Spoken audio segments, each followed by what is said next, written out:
سارے لان میں عروشہ کی ہنسی اور ہانیہ کی غصے سے دی جانے والی دھمکی گونج رہی تھی۔ اپنے بیڈ روم میں آتے ہی اسلان کے چہرے پر ناگواری چھا گئی تھی۔ سامنے بیڈ پر آنیہ رات والی اسی بےہودہ نائٹی میں ابھی تک ملبوس، کانوں میں ہینڈ فری تھون سے ٹیک لگا کر آرام دہ پوزیشن میں بیٹھی تھی۔ بیڈ پر پھیلے اڑیاں پاؤں تیزی سے ہل رہے تھے اور چہرے پر ماسک لگا تھا۔ 6 سال گزرنے کے باوجود بھی اب بھی ہانیہ کو یہ خبر نہیں تھی کہ اسلان میر کو کیا پسند تھا کیا نہیں، جیسے ابھی اس نے یہ پرواہ نہیں کی تھی کہ اپنا لباس تبدیل کر لے۔ آج کل ہانیہ چھٹی میں ہاسٹل سے آئی ہوئی تھی اور اسی سہولیے میں دیکھا جانے کیا سوچے۔ ٹھیک ہے، اب اس کا شوہر ہے، اس کے سامنے جیسے چاہے رہے، رات پہنا صبح چینج کر لے، مگر نہیں، آج آنیہ میر کی سواری کہیں گئی نہیں ہوگی تو اس نے لباس تبدیل کرنے کا سوچا بھی نہیں ہوگا، اور اسی حلیے میں وہ نیچے صاحب کے سامنے بھی گئی ہوگی۔ یہ سوچ کر اسلان میر کو برا لگ رہا تھا، اسے لاکھ برا لگ رہا تھا، مگر اس نے آنیہ سے کچھ کہا نہیں۔ وہ صرف سب سوچتا آ کر ایک طرف صوفے پر بیٹھ گیا تھا، اپنے پاؤں سے جوتے اور جرابیں نکال کر وہ جوتے ہاتھوں میں دبا کر شو ریک کی طرف بڑھ گیا تھا۔ ڈریسنگ روم میں آ کر وہ ٹاول لے کر واش روم میں گھس گیا تھا۔ فریش سا ہو کر وہ تولیے سے بال رگڑتا باہر آیا تو آنیہ اب بھی اسی پوزیشن میں تھی۔ اسلان کی اس نے کبھی پرواہ نہیں کی تھی، نہ اب بھی کرنے کا ارادہ تھا اس کا۔ آنیہ اب ڈنر کے لیے نیچے جانا تو یہ ڈریس چینج کرتے ہوئے جانا، اس بار بہت ہی تو عمل سے کہتا بیڈ کی طرف آ گیا تھا۔ اسلان میر، میرا جب دل کہے گا میں چینج کروں گی۔ ہر بار کی طرح آنیہ نے اس کی بات رد کر دی اور اٹھ کر بیٹھ گئی۔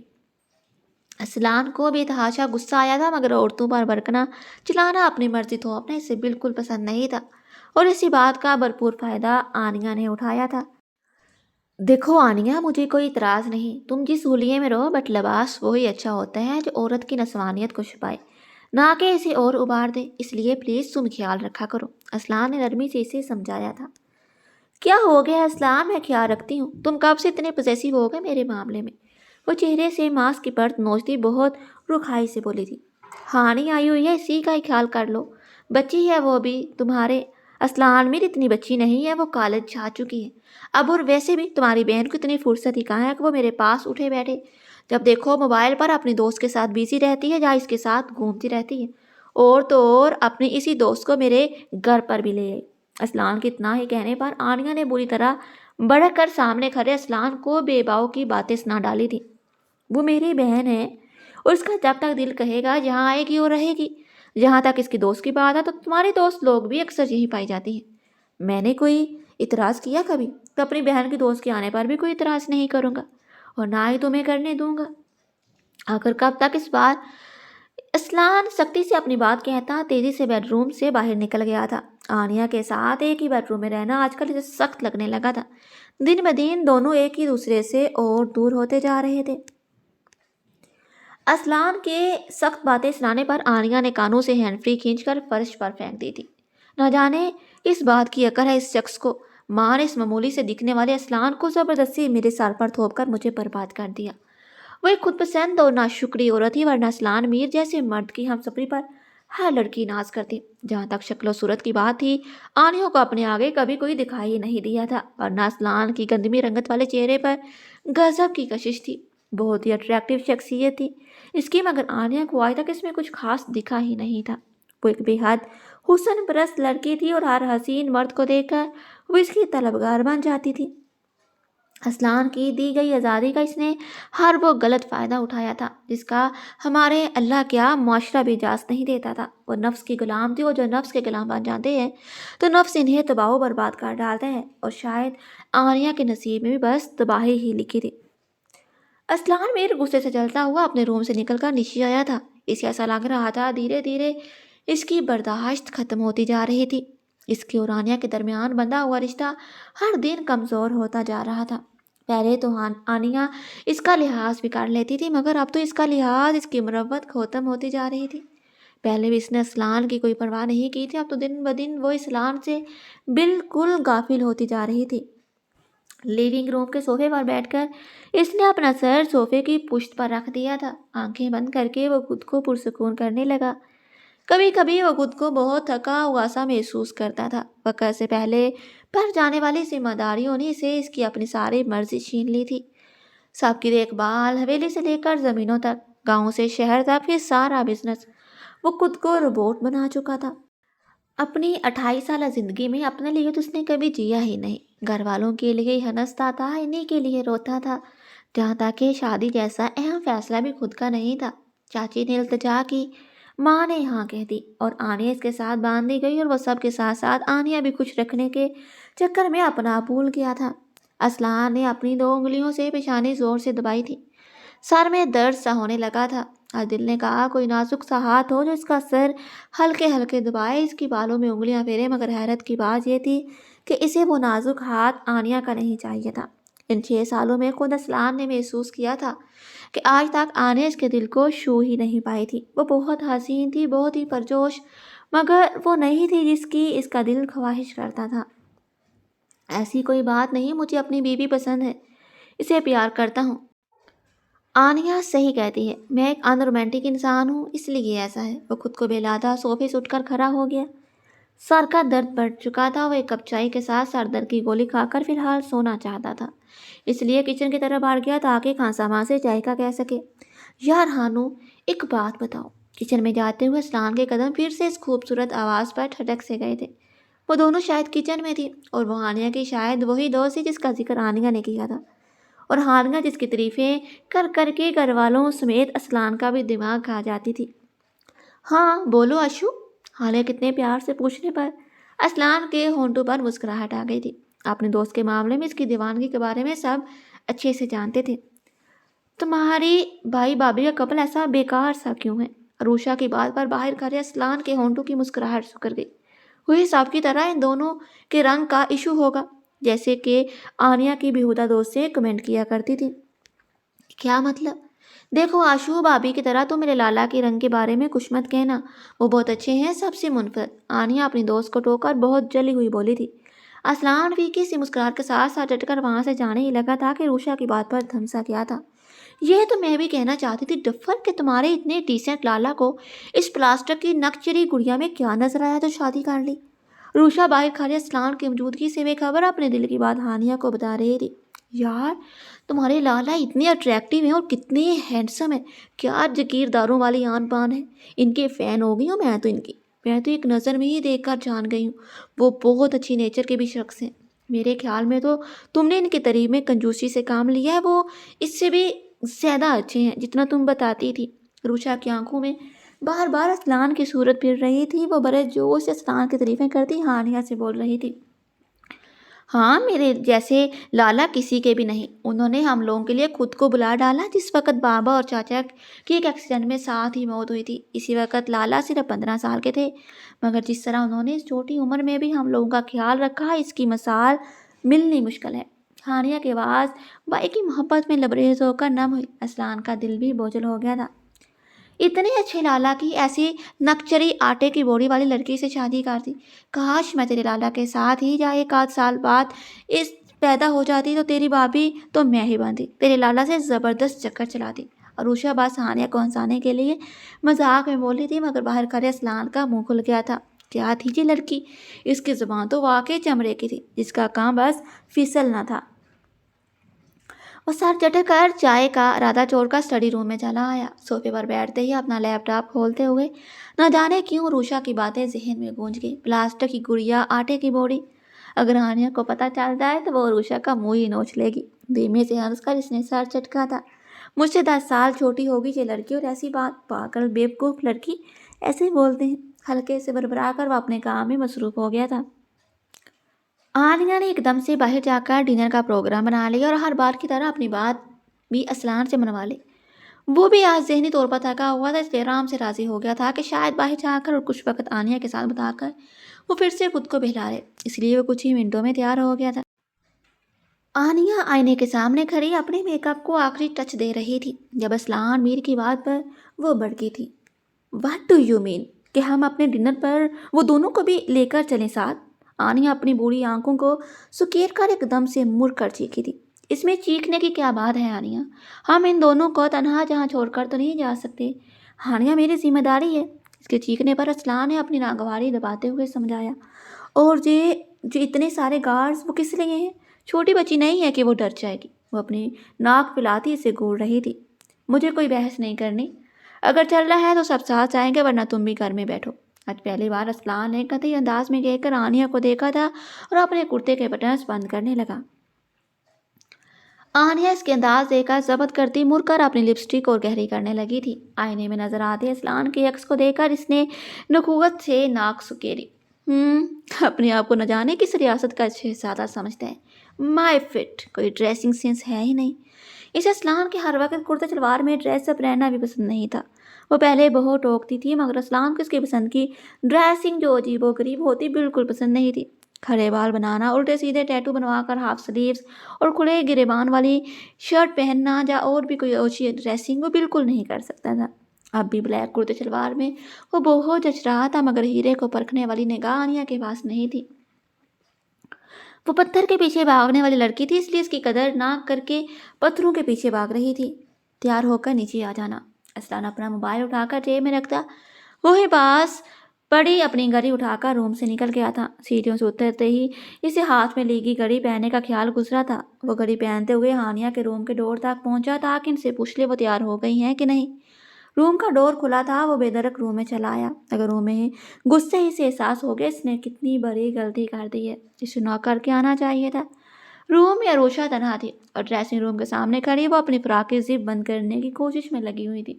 اسے ایک دم سے روم کے اندر آتے دیکھ کر وہ بری طرح سے خوفزدہ ہو کر مڑی اور ڈور پر کھڑے اسلان کو دیکھ کر اس نے اپنی پشت ڈریسنگ ٹیبل سے چپکا لی تھی۔ آئی ایم سو سوری، مجھے معلوم نہیں تھا کہ تم۔ اسلان فوراً اپنی نگاہ جھکا کر بری طرح سے شرمندہ ہو کر جس تیزی سے روم میں آیا تھا اسی تیزی سے روم سے نکل گیا تھا۔ باہر نکلتے ہوئے ہزار بار خود پر لعنت بھیج چکا تھا۔ کیا سوچ رہی ہوگی وہ کہ کیسا بنتا ہے، یہ سب سوچ کر وہ بار بار شرمندہ ہوتا جا رہا تھا۔ ایک جرم کا احساس تھا کہ وہ چاہ کر بھی خود کو معاف نہیں کر پا رہا تھا۔ شرمندگی کے احساس تلے اس نے پھر عروشہ پر ایک نظر بھی نہیں ڈالی تھی کہ اس کے چہرہ ہی دیکھ کر اندازہ لگا لے کہ وہ ناراض ہے یا نہیں۔ یہاں تک کہ وہ لوگ ڈنر کرنے کے لیے ریسٹورنٹ پہ پہنچ بھی گئے۔ ابھی ویٹر نے سرو نہیں کیا تھا کہ آنیہ کو اپنی کوئی سہیلی کی کال آ گئی اور وہ اٹھ کر کال سننے چلے گئے۔ اسلان سر جھکائے اپنے موبائل میں دیکھتے ہوئے اب بھی اسی شرمندگی کے احساس میں ڈوبا ہوا تھا۔ شاید قدرت کو بھی اس پر رحم آ گیا تھا کہ ہانیہ کے کپڑوں پر ویٹر نے سرو کرتے ہوئے جوس کا گلاس گرا دیا تھا۔ ویٹر بے حد گھبرا کر معذرت کرنے لگا تو اسلان نے ہاتھ اٹھا کے اسے نرمی سے کہا، کوئی بات نہیں، کسی سے بھی ہو سکتا ہے، تم جاؤ۔ وہ ویٹر سے مسکرا کر کہہ کر ہانیہ سے بولا، ہانی بیٹا جاؤ واش روم میں صاف کر لو۔ جی لالا۔ وہ اپنا دوپٹہ سنبھال کر اٹھ گئی۔ میں بھی چلتی ہوں۔ روشا بھی اٹھنے لگی۔ میں 2 منٹ میں آتی ہوں لالا، بیچارے اکیلے بیٹھے رہیں گے کیا؟ پہلی بار اسلان نے ہانیہ کی عقلمندوں والی بات پر شکر ادا کیا، ورنہ وہ کس حق سے اسے روکتا اتنی دیر سے معافی مانگنے کے موقع فراہم ہونے کا منتظر تھا کہ وہ خود جانے لگی تھی۔ ہانیہ زبردستی عروشہ کو بٹھا کر وہاں سے چلی گئی تھی۔ عروشہ اسلان میر کی سنگت میں بے حد نروس ہونے لگی۔ مس عروشہ، میں بہت معذرت خواہ ہوں آپ سے، مجھے ایسے نہیں آنا چاہیے تھا، روم میں نوک کر کے آنا چاہیے تھا، اس لیے آپ سے بہت شرمندہ ہوں۔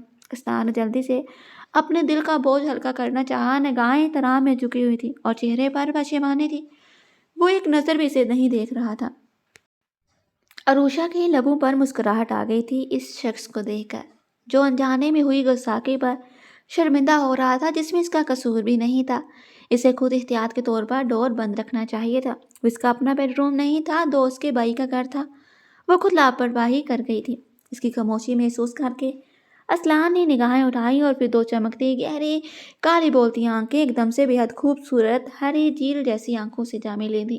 نگاہوں کے اس تصادم سے کالی آنکھیں احترام میں اور ہری آنکھیں گھبرا کر چک گئی تھی۔ آپ کی غلطی نہیں تھی، میں ہی بیوقوف ہوں، آپ شرمندہ مت ہوں۔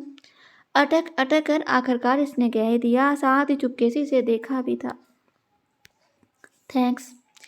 اب تو شکریہ معاف کرنے پر تھا یا خود کی غلطی مان کر بیوقوف کہنے پر؟ عروشہ سمجھی نہیں تھی۔ وہ تو اپنا بوجھ اتار کر اب چیئر سے ٹیک لگا کر موبائل میں بزی ہو گیا تھا۔ عروشہ کے دل میں ایک خیال گزرا تو اس نے ہاتھ میں پکڑا اپنا موبائل، اس طرح سے پکڑا کہ دیکھنے والوں کو لگے کہ وہ موبائل دیکھ رہی ہے، مگر وہ جو کر رہی تھی خود جانتی تھی، لیکن وہی پرانی بیوقوفی بڑی حرکتیں۔ اس نے جیسے ہی فوٹو لیتے ہوئے کلک کو ٹچ کیا، شناکا سا ہوا تھا اور باز کے ساتھ روشنی چمکی، جس کا مطلب یہ ہوتا تھا کہ فوٹو لی جا چکی ہے۔ خود پر روشنی پڑنے پر اسلان نے بس ایک ابرو اٹھا کر عروشہ کو دیکھا تھا۔ وہ بری طرح سے گڑبڑا گئی۔ ہاں آپ کے جوس کا گلاس بڑا پیارا ہے، ایسا ہی سیٹ لوں گے اپنے جہیز میں۔ روشا جب گھبراتی تھی تو ایسے ہی بولتی تھی۔ اسلان نے گہری سانس لے کر ساری ادھر ادھر گھمایا، پھر جوس کا گلاس اٹھا کر روشا کے سامنے رکھ دیا۔ لے لو پیکس، آپ مجھے ڈسٹرب مت کرنا، وہ تنسیہ کہتا پھر سے اسی پوزیشن میں بیٹھ گیا۔ وہ منہ بناتی انجانے میں ٹیبل پر رکھے جوس کے گلاس کو اپنے ہونٹوں سے لگا بیٹھی، جس میں سے اسلان نے گھونٹ لیے تھے۔ اس لڑکی کی بیوقوفی بڑی حرکتوں پر وہ ابھی کچھ بول دیتا کہ ہانیہ آگے، اس کے بعد آنیہ بھی۔ پھر ڈنر ان لوگوں نے ہانیہ اور روشا کی خسر پسر کے ساتھ ختم کیا تھا۔ لالا، ہم پہلے روشا کو اس کے بنگلے پر ڈراپ کرتے ہیں، اس کے بابا کی کال آئی ہے کہ اب وہ گھر پہنچے۔ ریسٹورنٹ کی پارکنگ میں کار تک پہنچتے ہی ہانیہ نے پیار سے بھائی کا بازو تھاما تھا۔ اس سے پہلے کہ اسلان کچھ کہتا، آنیہ ناگواری سے بول پڑی، کیوں؟ اس کی کار کہاں گئی؟ اس کا ڈرائیور چھوڑ کر گیا تھا نا اسے، اب اپنے ڈرائیور کو بلا لے۔ آنیہ کو روشا کچھ زیادہ ہی بری لگی تھی، شاید اس کے خود سے بھی زیادہ حسین ہونے پر۔ وہ ایک حاسد اور خود پسند لڑکی تھی تو کیسے اس کی حسین شکل برداشت کر لیتی؟ ارگشائے کہ دل نے کہا، سفید بوڑے کا منہ نوچ لے جو اسے گھور رہی تھی۔ چھوڑ دیتا ہوں، آ جاؤ۔ اس سے پہلے ہانیہ جل بلا کر کچھ کہتی اور یہی گولہ باری شروع ہوتی، اسلان نے کہہ کر بات ہی ختم کر دی تھی۔ اس کے لالا ایک بہترین مرد تھے، ہر رشتے کو نبھانا انہیں خوب آتا تھا، تو پھر ہانیہ اپنی بھابھی سے ڈرتی کیوں؟ اس لیے ہانیہ آنیہ کو جتاتی نظروں سے دیکھ کر گردن اکڑا کر بیک ڈور کھول کر بیٹھ گئی تھی۔ ادھر آنیہ کا جل بن کر برا حال ہو گیا تھا، اس نے اسلان سے منہ پھیلا کر فرنٹ سیٹ سنبھال لی تھی۔ اسلان سارے راستے خاموش سا ڈرائیونگ کرتا رہا تھا۔ ہانیہ کے بتائے کے ایڈریس پر پہنچ کر اس نے کار روکی تھی۔ آنیہ نے سائش بڑی نگاہ گیٹ کے پار نظر آتی عمارت پر ڈالی۔ یہ گھر دیکھ کر یہ روشا کی حیثیت کا اندازہ ہو رہا تھا، وہ تو اس کی سادگی دیکھ کر اسے ایسا ویسا ہی سمجھتی تھی۔ اتنی دیر میں کار دیکھ کر گیٹ کیپر نے پورا گیٹ کھول دیا تھا، مگر اسلان نے کار داخل نہیں کی تھی، بس بیک سیٹ پر بیٹھی ہانیہ کا جلدی فارغ ہونے کا منتظر تھا کہ وہ خدا حافظ کہے اور روشا کار سے اترے تو وہ دوبارہ کار سٹارٹ کرے۔ آؤ نا اندر چلو، اپنے لالا سے کہو نا۔ روشا کی خود ہمت نہیں پڑ رہی تھی، اس لیے اس کے کان میں سرگوشی کی۔ روشا کے ساتھ وقت گزارنے کے لالچ میں ہانیہ نے ڈرائیونگ سیٹ پر بیٹھے اسلان سے جھجک کر کہا، لالا، روشا اندر چلنے کو کہہ رہی ہے، چلیں؟ اسلان نے ناخن چباتی روشا کو ایک نظر دے کر ہانیہ کا چہرہ دیکھا، پھر کبھی، ابھی رات زیادہ ہو گئی ہے، جلدی سے خدا حافظ کرو اور گھر چلو۔ ٹھیک۔ ہانیہ نے بس زبردستی مسکرا کر تئیں میں سر ہلایا اور روشا کی طرف مڑ گئی۔ اسلان نے کوفہ سے روشا کے ساتھ ہی ہانیہ کو بھی اترتے دیکھا تھا۔ ہانیہ بار بار روشا سے لپٹ کر خدا حافظ کہہ رہی تھی۔ سارا دن دوست کے ساتھ بتا کر بھی دل نہیں بھرا تھا۔ اسلان اپنی بہن سے کہو گھر چلنا ہے۔ آنیہ کی دوست سے ایک آنکھ نہیں بہا رہی تھی، بہت ہی تاپ کر وہ اسلان سے بولی تھی۔ اسلان ابھی کچھ کہنے کے لیے منہ کھولا ہی تھا کہ تیز تیز قدم اٹھا کر گیٹ تک آتے ایک بے حد ہینڈسم لڑکے کو دیکھ کر کچھ بولے بغیر وہ بس عروشا کی خوشی بڑی چیخ سن کر ان کی طرف متوجہ ہو گیا تھا۔ عروشا اس لڑکے سے پہلے ہی تیزی سے دوڑ کر اس لڑکے کے گلے لگ گئی تھی اور لڑکے نے اسے گلے لگا کر کمر سے پکڑ کر اٹھایا تھا، پھر اسی طرح سے اٹھائے ہوئے چاروں طرف گھما کر وہ بھی خوشی سے بیان کر رہا تھا۔ اسلان بہت سنجیدگی سے ان دونوں کو دیکھ رہا تھا جو ایک دوسرے سے لپٹے تھے۔ روشا کو خود سے لگا تھا، وہ لڑکا بار بار اس کی پشت تھپکتا اور سر سے ہلا رہا تھا، اس کی پیشانی پر بوسہ دیتا۔ جب روشا اسے الگ ہوئی تو پھر اس کی پیشانی چوم کر وہ روشا کو اپنے بازوں کے حلقے میں لے کر ہانیہ کی طرف متوجہ ہو گیا تھا۔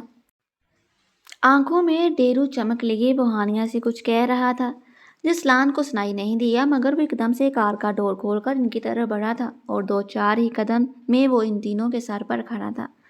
ہانیہ اب چلیں، گمبھیر آواز میں اس نے ان تینوں کو چونکا دیا تھا۔ واو، آج آپ سے ملاقات ہو ہی گئی میری، مجھے بہت شوق تھا آپ سے ملنے کا اسلان سے۔ وہ جتنا سنجیدہ تھا وہ لڑکا اتنا ہی گرم جوشی کا اظہار کرتے ہوئے روشا کو چھوڑ کر اسلان کی طرف ہاتھ بڑھا چکا تھا۔ بھائی، یہ روشا کا بھائی ہی ہاشم ہے۔ ہانیہ کے جوش سے بتانے پر وہ جانے کیوں اسلان کے تنے ہوئے چہرے پر نرمی سی جاگی۔ اس نے بھی گرم جوشی سے اس کا بڑھایا ہوا ہاتھ اپنے ہاتھ میں تھام لیا تھا۔ مجھے بھی تم سے مل کر اچھا لگا۔ اسلان کی جنگ بوائے کہنے پر ہاشم نے منہ بنا لیا۔ اسلان سر، بھلے ہی میں آپ کو سر کہہ رہا ہوں، مگر آپ مجھ سے اتنے بزرگ بھی نہیں کہ مجھے بوائے سمجھیں، آپ سے 5-6 سال ہی چھوٹا ہوں گا۔ اس کے ایسا بولنے پر اسلان کھل کر مسکرا دیا۔ تم بھی مجھے سر کہنا بند کر دو، اب میں اتنا بوڑھا بھی نہیں کہ تم سر کہہ کر مخاطب کرو۔ اسلان نے بھی اپنی عادت کے خلاف شوخی دکھائی تو ہاشم زور سے ہنس دیا۔ ان لمحوں میں ہانیہ نے چپکے ہاشم کو دیکھنے میں اور روشا نے اسلان میر کو دیکھنے میں وقت گزارا تھا۔ جانے کیوں پرایا ہونے کے باوجود بھی عروشہ امیر اس کے ہر انداز پر بے اختیار ہوئی جا رہی تھی۔ میرا تعارف نہیں کرواؤ گی ہانیہ؟ وہ لوگ تو آنیہ کو بھول ہی بیٹھے تھے۔ اب جب اچانک اس کی آواز سنی تو سب کو یاد آیا کہ آنیہ بھی کار میں موجود تھی۔ ہشم نے تعجب سے کہنے والی کو دیکھا تھا۔ ویسٹرن لباس میں ہیوی میک اپ چہرے پر تھوپے ہوئے صورت کی نظر جانے کیوں اسے اچھی نہیں لگی تھی۔ عجیب سی چمک تھی، جانے کیا تھا کہ ہشم کو گن سی آئی تھی۔ شی از مائی وائف آنیہ اسلان میر۔ ہانیہ کے تعارف کروانے سے پہلے اسلان نے خود ہی کہہ دیا۔ خود پر جمی نظریں محسوس کر کے اس نے شاید جتانا ضروری سمجھا تھا اور نظریں جھک بھی گئی تھیں، مگر اس تعارف نے پتہ نہیں کیوں دل میں چبھن سی پیدا کی تھی۔ آنیہ جی ہشم ہے، ہانیہ کی فرینڈ عروشہ کا بھائی۔ اسلان نے مڑ کر ہشم کو دیکھ کر تعارف کروایا تھا۔ عروشہ نے اس بار اپنا دل اور نگاہ دونوں ہی موڑ لی۔ بہرحال اس سے نفس سب سے زیادہ عزیز تھی۔ Oh nice to meet you cute boy. Aniya نے مسکرا کر اپنا خوبصورت نازک سا ہاتھ ہشم کے سامنے کر دیا۔ آنیہ نے سراپا جل کر آنیہ کو گھورا۔ عروشہ نے چون کر آنیہ کو دیکھا۔ اس کی نگاہوں میں اسے وہی چمک نظر آئی تھی جیسی وہ بچپن سے اب تک ایک شخص کی آنکھوں میں دیکھ کر وہ اس نگاہ کا مفہوم سمجھ چکی تھی۔ بے ساختہ اس نے ہشم کے بازو پر اپنے دونوں ہاتھوں میں دبوچ کر اپنے ساتھ لگاتے ہوئے نفرت سے آنیہ کی طرف دیکھا۔ اس کے اس انداز نے اسلان میر کو بری طرح سے چونکایا تھا۔ السلام علیکم بھابھی، آپ سے مل کر مجھے اچھا لگا۔ عروشہ کے ہاتھوں پر تھپکی دے کر اس نے آنیہ کو جتا دیا کہ وہ شکار نہیں۔ آنیہ نے دونوں بھائی بہن کو بہت پیار سے دیکھا۔ ان دونوں کی وہ بچپن کی رازدار تھی۔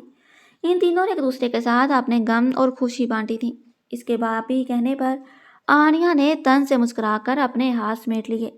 میرے خیال میں اب چلنا چاہیے۔ Okay Hasham, see you again. Aslan نے کہہ کر اپنا ہاتھ آگے بڑھا دیا تھا۔ ہشم نے بھی اس سے ہاتھ ملایا تھا۔ ہانیہ ایک بار پھر عروشہ کے گلے لا کر خدا حافظ کہہ رہی تھی کہ واٹ اے سرپرائز اسلان میر اور میرے غریب کھانے پر۔ تبھی وہاں ایک کار رکی تھی اور اس میں سے جو شخص بولتے ہوئے نکلا تھا، اسے دیکھ کر اسلان میر کو حیرت کا جھٹکا لگا تھا کہ عروشہ اور ہشم کا باپ شاہ نواز خان تھا۔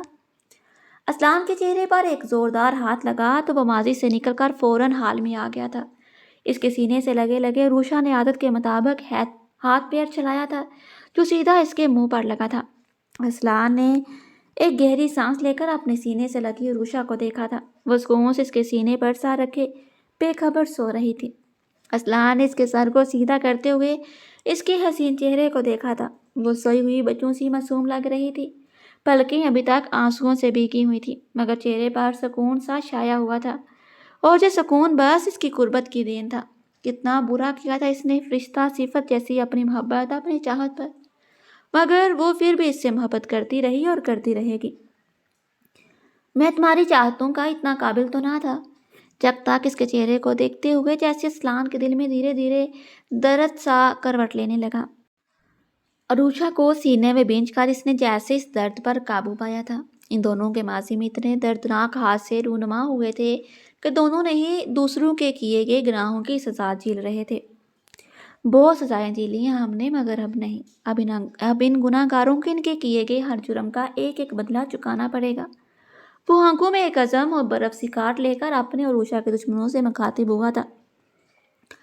اسلان نے اپنا چہرہ جھکا کر اپنے سینے سے لگی عروشہ کے چہرے کو دیکھا اور اس کی شرٹ کو مٹھی میں دبوچے بہت سکون سے سو رہی تھی۔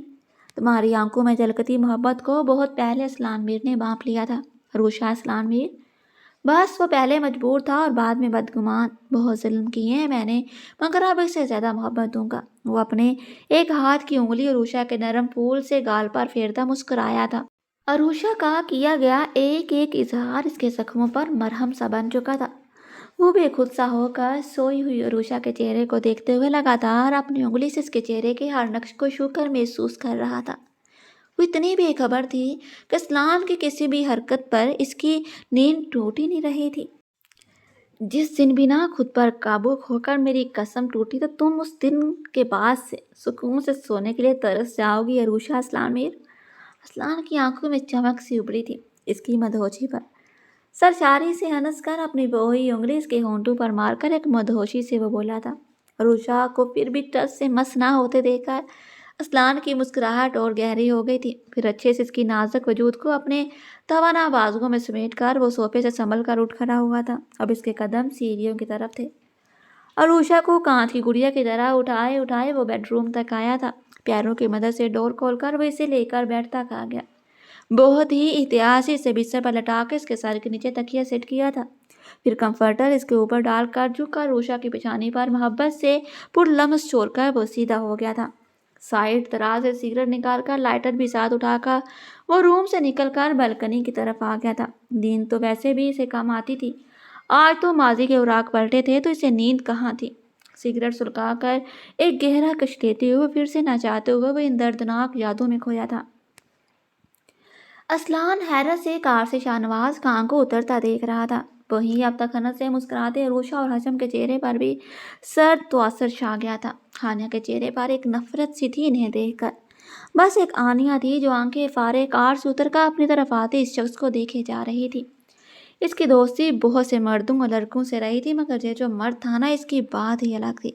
کوٹ پینٹ میں ملبوس وہ مرد خوبصورتی اور وجاہت کا نمونہ تھا. ہیلو مسٹر اسلان میر، آپ میرے یہاں کیسے؟ شاہنواز خان آنیہ کی نگاہوں سے انجان بنتے اسلان میر کے سامنے آ کر کھڑے ہو گئے تھے.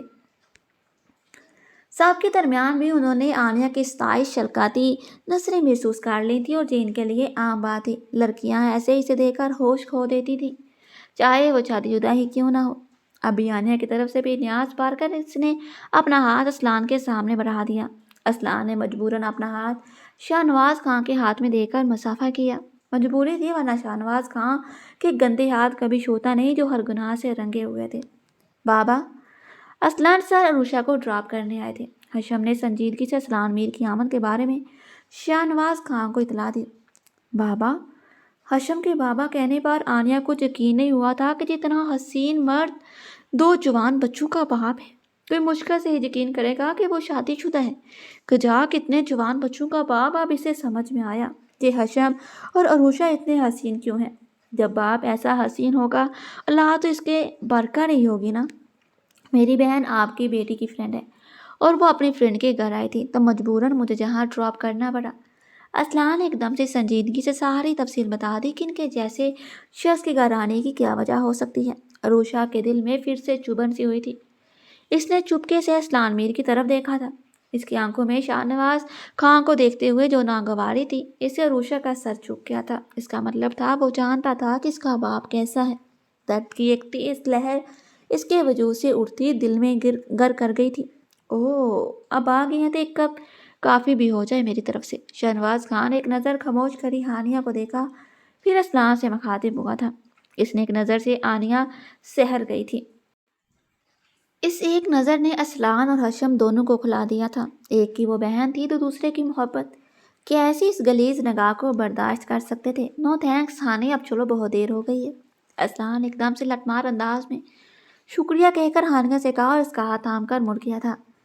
آنیہ جو اپنا طور بھی شاہنواز خان سے کروانا چاہتی تھی مجبوراً شاہنواز خان کو پیاسی نگاہوں سے دیکھتی اسلان کے پیچھے چل دی تھی.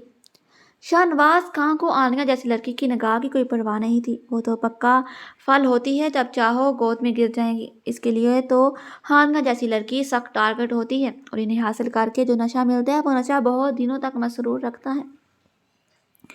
عروشہ وہ اندر چلیں. حشم افسرد نگاہوں سے انہیں دیکھتا عروشہ کا چھانا تھام کر اندر کی طرف بڑھ گیا تھا. شاہنواز خان نے ہونٹ بیچ کر حشم کے انداز دیکھے تھے جس کی نگاہوں میں ہمیشہ کی طرح ان کے لیے بس نفرت تھی. اس نفرت کی پرواہ انہیں کبھی نہیں تھی. اگر عروشہ کو اس طرح سے ان سے دور لے جانا انہیں بری طرح سے کھلتا تھا. جی تو ڈیئر فرینڈس، کیسے ہیں آپ سب اور کیسا لگا آپ کو آج کے ایپیسوڈ؟ کمنٹ باکس میں اپنی رائے کا اظہار ضرور کیا کریں اور ویڈیو پسند آئے تو لائک اینڈ شیئر کر دیں. اور اگر آپ میرے چینل پر نئے ہیں تو چینل کو سبسکرائب کرنا، بیل آئیکن کو پریس کرنا کائنڈلی نہ بھولیے گا. آپ کی محبتوں کا، آپ کے سپورٹ کا بہت شکریہ. ملتے ہیں نیکسٹ ایپیسوڈ کے ساتھ. دیں مجھے اجازت، دعاؤں میں یاد رکھیے گا. اللہ حافظ.